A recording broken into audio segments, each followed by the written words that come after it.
Tabi pun.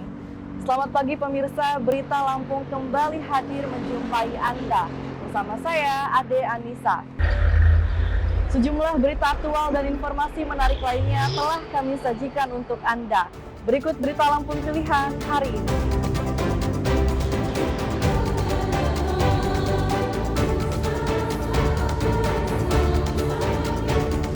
Hari Raya Waisak digelar secara hikmat oleh warga umat Buddha Bandar Lampung.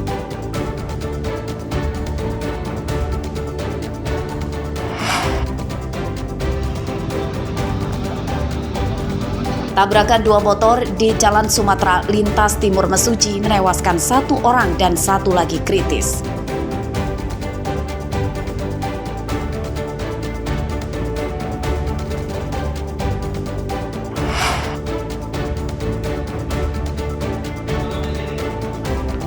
Penyergapan seorang kakek di Pringsewu yang sedang asik mengonsumsi narkoba.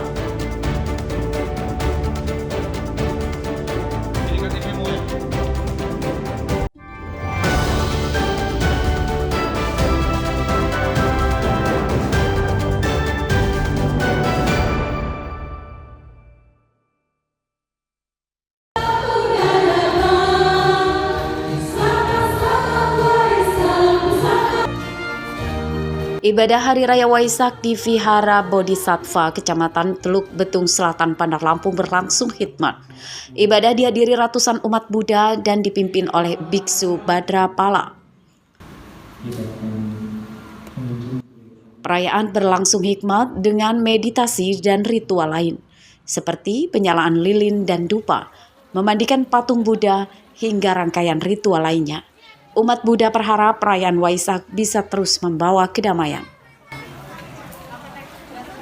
Rangkaiannya banyak. Pertama kita ada doa pagi. Setelah itu kita ada 3 kali namaskara. Ini adalah salah satu ritual biasanya untuk menyambut hari Trisuci Waisak. Waisak ini, Trisuci Waisak disebutnya 3 peristiwa penting di agama Buddha. Lahirnya Siddhartha Gautama mencapai penerangan sempurna, dan parinibbana Sang Buddha pertama. Untuk perayaan kali ini, kalau menurut Bapak seperti apa, Pak? Cukup meriah, cukup ramai. Ini kebetulan yang nasionalnya. Minggu kemarin kita ngerayain yang di wiharanya, ramai juga. Nah tadi ini berlangsung dengan apa, detik-detik Waisak. Waisak gitu, Pak. Usai perayaan, seluruh umat Buddha di Vihara Bodhisattva menggelar silaturahmi dengan umat lainnya. Arsadi Saputra melaporkan dari Bandar Lampung.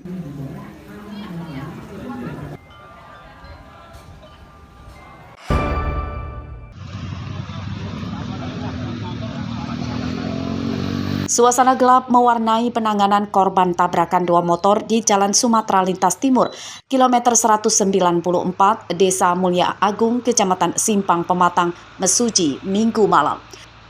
Kecelakaan menewaskan satu pengemudi motor dan satunya kritis. Para korban kemudian dibawa ke puskesmas.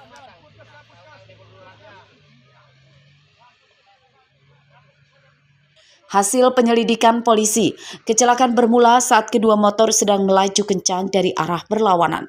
Kecelakaan terjadi saat salah satu motor masuk jalur lawan arah karena berusaha menyalip mobil. Pengemudi motor yang tidak mengenakan helm meninggal dunia di lokasi kecelakaan akibat menderita luka berat di kepala. Terlibat sendiri kendaraan itu roda 2. Yang pertama Yamaha Bison dan Honda Vario gitu. Yang kita temukan di TKP. Berapa orang yang meninggal dunia? Untuk sementara hasil kami di TKP, korban meninggal dunia yaitu berjumlah 1, yaitu pengemudi Honda Vario.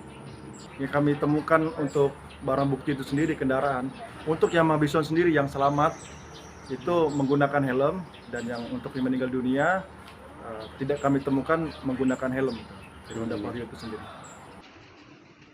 Setelah divisum, jenazah korban kemudian diserahkan ke keluarganya untuk dimakamkan.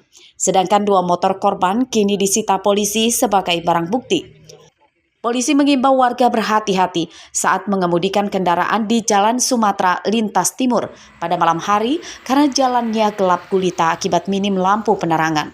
Ari Susanto melaporkan dari Mesuji.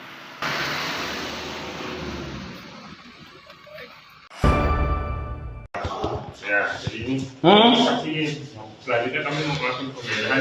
Bukannya fokus meningkatkan ibadah di masa tuanya, kakek umur 58 tahun bernama Subali ini justru tidak berhenti menggunakan narkoba. Ia akhirnya pun ditangkap dan terpergok sedang mengonsumsi sabu-sabu di ruang tamu rumahnya di Desa Pujodadi, Kecamatan Pardasuka, Pringsewu. Tersangka kemudian digelandang ke mobil untuk dibawa ke Polres Pringsewu. Saat diinterogasi di dalam mobil, tersangka mengaku telah lama jadi pecandu sabu-sabu. Sudah sepuh, Pak. Cucunya berapa? Satu, Pak. Satu. Iya, sudah 57 tahun, Pak. Seharusnya sudah mendekatkan diri sama Tuhan lah ya. Sebenarnya kan badan saya cukup sakit semua, Pak. Kena diabetes, terus kakinya ini kayak kram terus gitu. Berapa lama pakai sabu? Kalau dulu pernah pakai tahun 2015, terus berhenti ada 5 tahun, terus kemarin baru mau pakai lagi, Pak. Jika ada yang minat tuh gimana Pak caranya, Pak? Kalau ada yang mau sabu itu, Pak? Aku nggak pernah, Pak, sama kawan, Pak. Yang ke rumah siapa aja, Pak? Nggak ada, Pak. Di ruang tamu udah sering, Pak? Enggak, Pak. Di ruang tamu? Makanya di mana aja, Pak? Di ruang tamu. Yang datang siapa aja, Pak? Sendiri, Pak. Polisi menyita 3 paket sabu-sabu, namun 1 paketnya telah habis terpakai. Dalam pemeriksaan, polisi mengungkap bahwa tersangka juga menjual narkoba atau jadi bandar narkoba. Dari pengakuannya, ya pemakai tabu dalam hari ini, dalam penyelidikan kita juga, ya dia pasti jual beli juga. Itu barang bukti yang berhasil diamankan dari lokasi tadi apa aja sih, Bang? Berupa 3 klip, tapi satunya sudah terpakai, kemudian yang 2 klip masih utuh. Waktu ditangkap ini lagi apa ini? Lagi pada saat kita melakukan penangkapan, dia ini lagi makai di ruang tamu, kemudian langsung lari. Terus dari keterangan pelaku tadi bahwasanya dia sebelumnya pernah terjerat kasus yang sama. Nah, terus pasal yang akan dijerat pasal apa sih, Bang? Untuk pasal yang kita gunakan saat ini adalah pasal 112 ayat 1 huruf A nomor 35 tahun 2009 tentang narkotika. Ancamannya? Ancamannya 12 tahun penjara. Penyidikan tersangka masih terus dikembangkan polisi untuk memburu pemasoknya. Akibat perbuatannya, tersangka terpaksa harus menjalani sisa masa usianya di dalam penjara. Ancaman hukuman 20 tahun penjara kini telah menantinya di depan mata. Asep Sepullah melaporkan dari Pringsewu.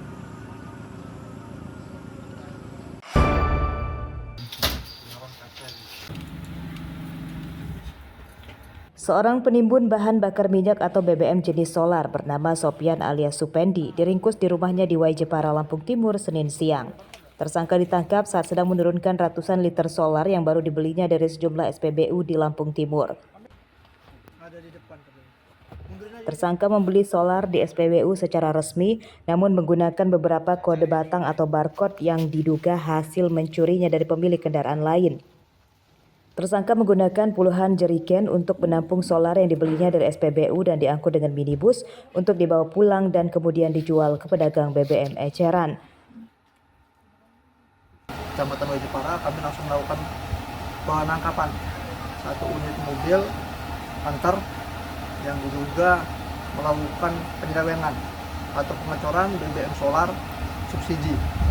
Dengan hasil ada beberapa jerigen solar dan beberapa barcode untuk bolak-balik melakukan pengecoran solar subsidi. Perbuatan tersangka berdampak pada kelangkaan solar di sejumlah SPBU di Lampung Timur karena sudah habis diborong tersangka. Para sopir mendesak polisi segera memberantas para penimbun BBM bersubsidi tersebut. Solar ini memang ngantri dari mana aja sih, Pak? Oh, di mana-mana ngantri sekarang, Pak.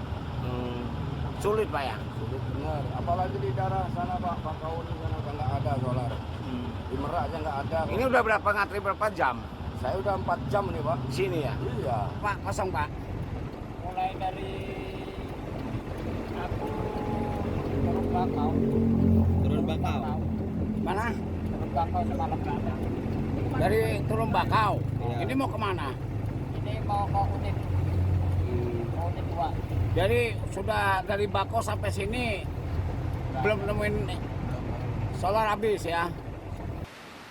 Kejahatan penimbunan BBM bersubsidi tersebut seharusnya bisa dicegah jika semua pihak terlibat memberantasnya. Masyarakat turut mengawasi Lalu pihak SPBU juga diharapkan tidak main curang menjual solar dan pertalite dengan melayani para pembeli ilegal atau pengecor BBM untuk mendapatkan keuntungan pribadi. Asep Saifullah melaporkan dari Lampung Timur.